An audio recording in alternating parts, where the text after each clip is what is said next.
छात्रों नमस्कार। Manish study club में आपका स्वागत है।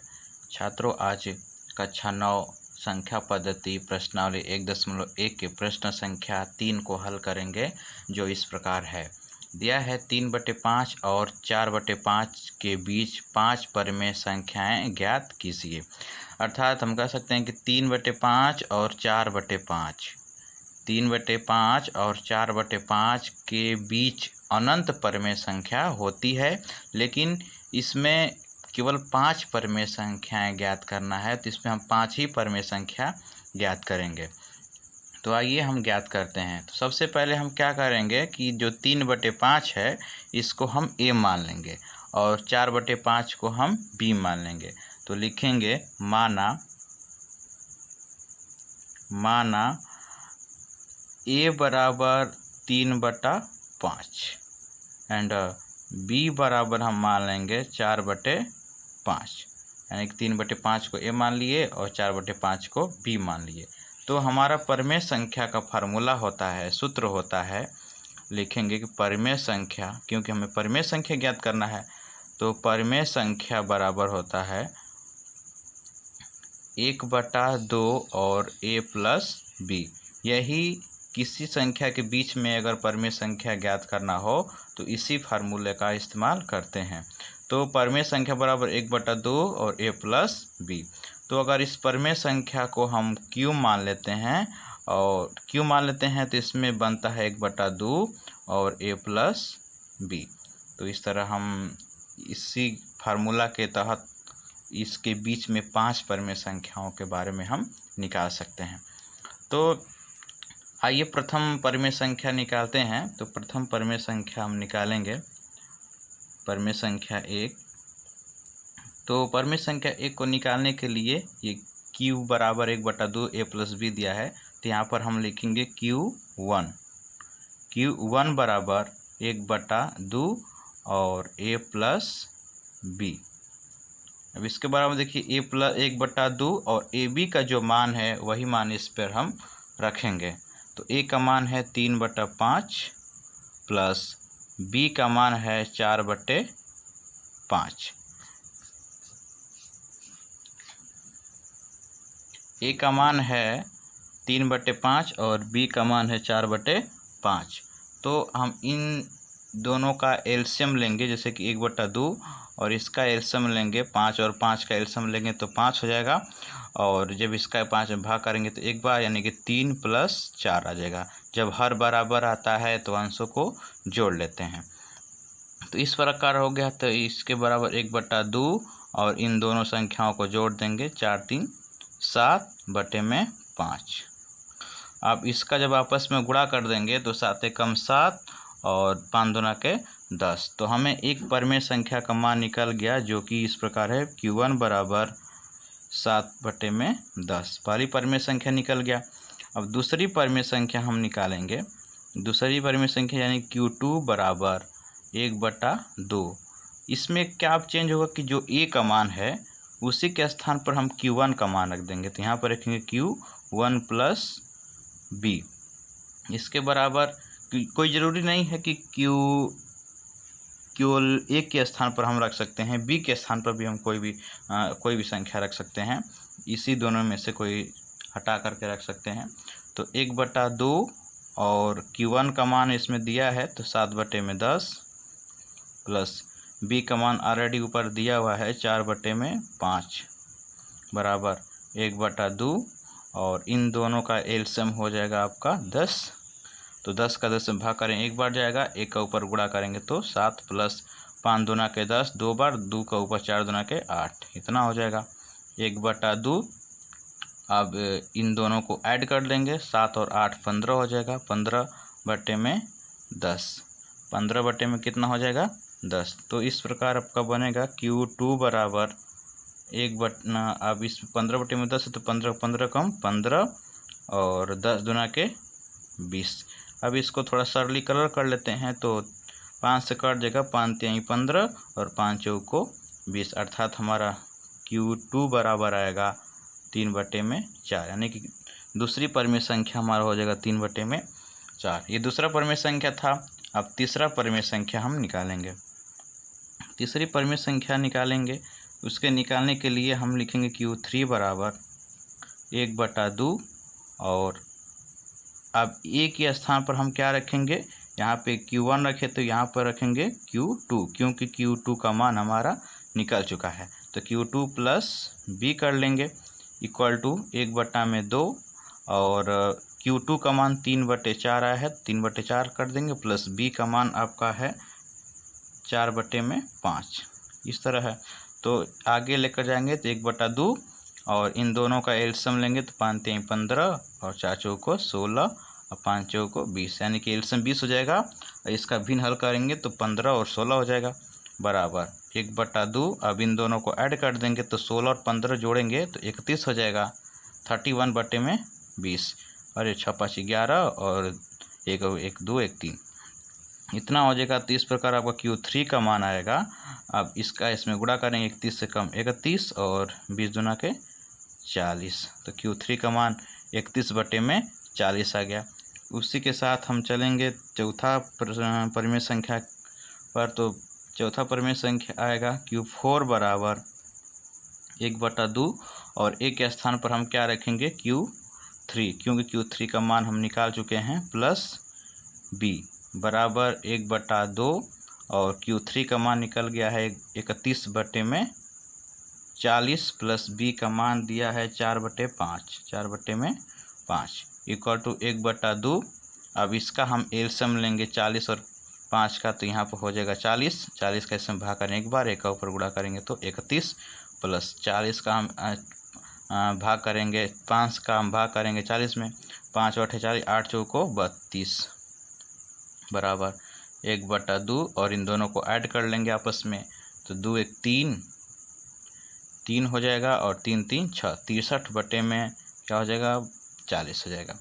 अब उसके नीचे से हम हल करेंगे Q4 बराबर, तो Q4 बराबर जब निकालेंगे तो इसका इसमें गुणा करेंगे, 63 एकम 63 और 40 दूना के 80, तो 63/80 आपका आ गया। अब ये चौथा था। पांचवा परिमेय संख्या हम निकालेंगे, तो लास्ट जो संख्या है पांचवा परिमेय, तो पांचवा निकालने के लिए लिखेंगे Q5 बराबर 1/2 और कोष्टक में ए के स्थान पर हम Q4 निकालेंगे, क्योंकि Q4 का मान निकल चुका है। तो अब यहाँ पर रखेंगे B इसके बराबर 1/2 और Q4 का मान है 63/80 प्लस B का मान है 4/5, इसके बराबर लेकर जाएंगे 1/2 और इसका एलसीएम लेंगे, तो इसका एलसीएम हो जाएगा 80, यानी कि 5 और 80 का एलसीएम 80 हो जाएगा और 80 का हम 80 में भाग करने एक बार, एक का ऊपर गुणा करेंगे तो 63 ही होगा और प्लस अब 5 का हम भाग करेंगे 80 में तो 16 बार में जाएगा, 16 का ऊपर गुणा कर देंगे 16 चौको 64, तो यहाँ पर आपको हो जाएगा 64 बराबर 1/2। अब इन दोनों को ऐड कर देंगे, 4 3 7 और 6 6 12, 100 कितना हो जाएगा 27/80। अब इन दोनों का आपस में गुणा कर देंगे तो Q5 बराबर आएगा 127 से कम 127 और 80 दूना के 160। तो इस प्रकार पांचों परिमेय संख्या निकल गई। तो पांचों परिमेय संख्या जैसा कि हम दिखा रहे हैं, यहाँ पर लिखेंगे अतः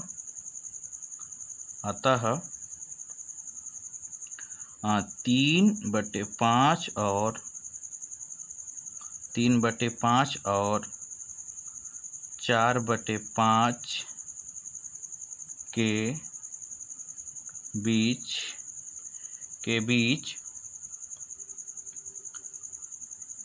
5 परिमेय संख्या, 5 परिमेय संख्या बराबर आपका आया है। पहला परिमेय संख्या जो है 7/10 है, 7/10 कामा, दूसरा परिमेय संख्या है 3/4, 3/4 कामा, और तीसरी परिमेय संख्या है 31/40 और चौथी परिमेय संख्या है 63/80। उसके बाद चौथी परिमेय संख्या है चौथी पाँचवीं परिमेय संख्या है 127 बटे में 160। तो इस तरह पाँचवीं परिमेय संख्या है। तो देखिए 7/10 जो छोटा संख्या है, जो छोटी संख्या है, 3/5 हो जाएगा। और 127/60 है, इससे बड़ी संख्या आपका जो है 4/5 हो जाएगा। जो इसके बीच में हम निकालना था, तो 3/5 से छोटा है 7/10, 7/7 से 10 से छोटा है 3/4, और 3/4 से छोटा है 31/40, 31/40 से छोटा है 63/80, और 63/80 से छोटा है 127/160, और 127/160 छोटा है 4/5। यानी कि इन दोनों संख्याओं के बीच हम 5 परिमेय संख्याएं निकाले हैं। तो 7/10, 3/4 और 31/40, 63/80, 127/160 और क्या आपका जो है कि 4/5 इसके बीच में लाना ही था। तो इस प्रकार आप 3/5 और 4/5 के बीच 5 संख्याएं निकाल सकते हैं। तो आइए कुछ इसके द्वितीय हल यानी कि द्वितीय विधि को हल करते हैं। तो लिख लेंगे द्वितीय विधि।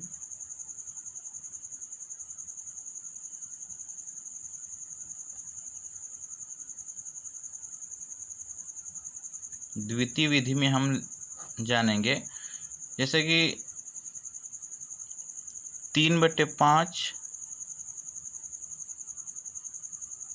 और 4/5 इसके बीच में हम 5 परिमेय संख्या निकालना है द्वितीय विधि में। तो 5 परिमेय संख्या निकालने के लिए सबसे पहले हम क्या करेंगे, 3/5 है, इसमें हम गुणा 10/10 से गुणा कर दें, 10/10 से गुणा कर देंगे तो 3 दहा में 30 और 5 दहा 50 हो जाएगा। उसी प्रकार हम क्या करेंगे कि जो 4/5 है इसमें भी हम 10/10 से गुणा कर देंगे।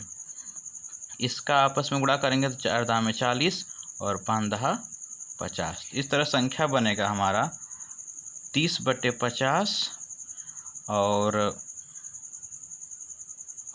40/50 हमारा बन जाएगा। अब इन संख्याओं के बीच में 5 परिमेय संख्या निकालना है। तो क्या करेंगे कि देखिए निकालने के लिए वेरी सिंपल है।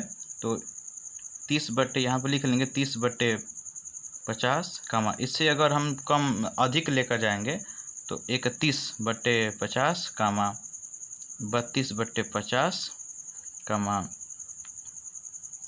33/50 कामा 34/50 कामा 35/50 फिर 36/50 और 37/50 और 38/50 और 49/50।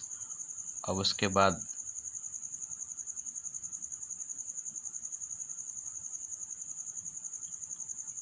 39/50 और 40/50। तो हमें हम 30/5 है, 50 है और 40/50 है। तो इसके बीच हम 5 ही परिमेय संख्या निकालना है। तो 5 परिमेय संख्या इनमें से कोई संख्या ले सकते हैं, वही आपका आंसर हो जाएगा। तो आप ले सकते हैं 31/50 कामा 32/50 एंड 33/50 कामा 34/50 और 35/50। आंसर में आपको यही क्वेश्चन दिया होगा, यानी कि यही उत्तर दिया होगा। तो उस उत्तर को देख करके कन्फ्यूज मत होइएगा, क्योंकि परिमेय संख्या निकालना है। तो परिमेय संख्या हम बताए हैं कि किसी भी संख्या के बीच में परिमेय संख्या तो अनंत परिमेय संख्या हम निकाली जा सकती है, भले ही वो मैच करे या मिले या ना मिले आंसर में, लेकिन परिमेय संख्या बहुत परिमेय संख्या होती हैं। तो जो उत्तरमाला में के अनुसार यही जो उत्तर दिया है ये आपका राइट है, और वो भी आपका सही है। लेकिन जो किताब में जो उत्तर दिया है या उत्तर लिस्ट दिया है उसमें यही आपका प्रश्न सही है। तो चाहिए आपको लगा सकते हैं, दोनों में से कोई भी क्वेश्चन हल कर सकते हैं। धन्यवाद। अगर मेरी वीडियो अच्छी लगी तो इसे लाइक करें, सब्सक्राइब करें तथा बेल आइकन को प्रेस करें और कमेंट करके बताएं कि कैसा है। चौथा प्रश्न को देखेंगे। नीचे दिए गए कथन सत्य हैं या असत्य, कारण के साथ अपने उत्तर दीजिए। पहला दिया गया है कि प्रत्येक प्राकृतिक संख्या एक पूर्ण संख्या होती है। दूसरा है प्रत्येक पूर्णांक एक पूर्ण संख्या होती है। तीसरा दिया गया है प्रत्येक परिमेय संख्या एक पूर्ण संख्या होती है। तो पहला का हम उत्तर देते हैं कि प्रत्येक प्राकृतिक संख्या एक पूर्ण संख्या होती है। तो इसमें लिखेंगे हाँ, क्योंकि पूर्ण संख्या एक ऐसी संख्या है जो जीरो से शुरू होती है, यानी कि जो जीरो से शुरू होगी, तो जैसे कि जीरो से जो शुरू होती है तो 0, 1, 2, 3, 4, 5 डाटा अनंत तक भी जा सकता है। तो इसमें बोला है कि प्रत्येक प्राकृतिक संख्या एक पूर्ण संख्या होती हैं। तो हाँ, ये सही है कि सभी प्राकृतिक संख्या पूर्ण संख्या होती हैं। तो यहाँ पर हम लिखेंगे कि हाँ प्रत्येक प्राकृतिक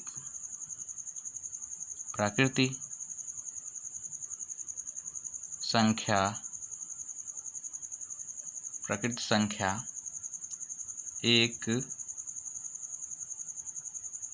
पूर्ण संख्या होती है। यानी कि प्रत्येक प्राकृतिक संख्या एक पूर्ण संख्या होती है, क्योंकि पूर्ण संख्या में प्राकृतिक संख्या ही शामिल होती है। तो यानी कि जीरो से अगर शुरू करते तो ये पूर्ण संख्या हो गया, और प्राकृतिक संख्या वो संख्या होती है जो एक से शुरू होती है, जो गिनती में होती है 1, 2, 3, 4। तो ये भी प्राकृतिक संख्या है, यानी कि पूर्ण संख्या में प्राकृतिक संख्या भी शामिल है। तो इस प्रकार ये हो गया। अब ये पहला का था। अब दूसरा का है लिखा है कि प्रत्येक पूर्णांक एक पूर्ण संख्या होती है। तो नहीं लिखेंगे, नहीं। पूर्णांक में धनात्मक पूर्णांक होता है और ऋणात्मक पूर्णांक होता है। तो इसमें नहीं लिखेंगे, क्योंकि कारण भी लिख दे रहे हैं, क्योंकि भिन्नात्मक नहीं, क्योंकि ऋणात्मक, क्योंकि पूर्णांक है।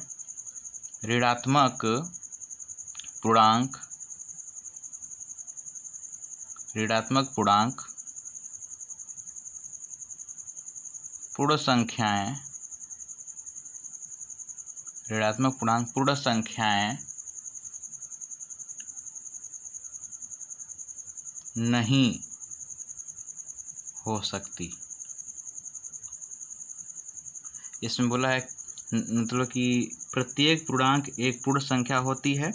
तो इसमें दिखाया गया है कि नहीं, क्योंकि ऋणात्मक पूर्णांक पूर्ण संख्या नहीं हो सकती, क्योंकि जो ऋण वाला जो संख्या होती है वो पूर्णांक यानी कि पूर्ण संख्या नहीं हो सकती, क्योंकि पूर्ण संख्या में कोई ऋणात्मक संख्या नहीं आना चाहिए। अब उसके आगे है तीसरा प्रश्न है, इसमें का लिखा है कि प्रत्येक परिमेय संख्या एक पूर्ण संख्या होती है। तो यह भी नहीं, क्योंकि प्रत्येक परिमेय संख्या एक पूर्ण संख्या नहीं होती है। कारण भी देते हैं नहीं, क्योंकि भिन्नात्मक लिख सकते हैं। भिन्नात्मक को वही कहेंगे जिसे हम P/Q अर्थात परिमेय संख्या, क्योंकि भिन्नात्मक परिमेय संख्याएं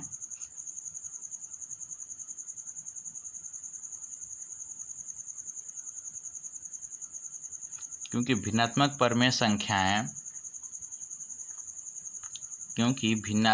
परिमेय संख्याएं जैसे 5/8 ये भी परिमेय संख्या है, भिन्नात्मक है। कोई भी संख्या, चाहे 4/2 ले लीजिए, 3/5 4 ले लीजिए, 2/8 ले लीजिए, डॉट अनंत कोई भी संख्या ले सकती हैं। ये पूर्ण संख्याएं नहीं है, अर्थात नहीं हो सकती,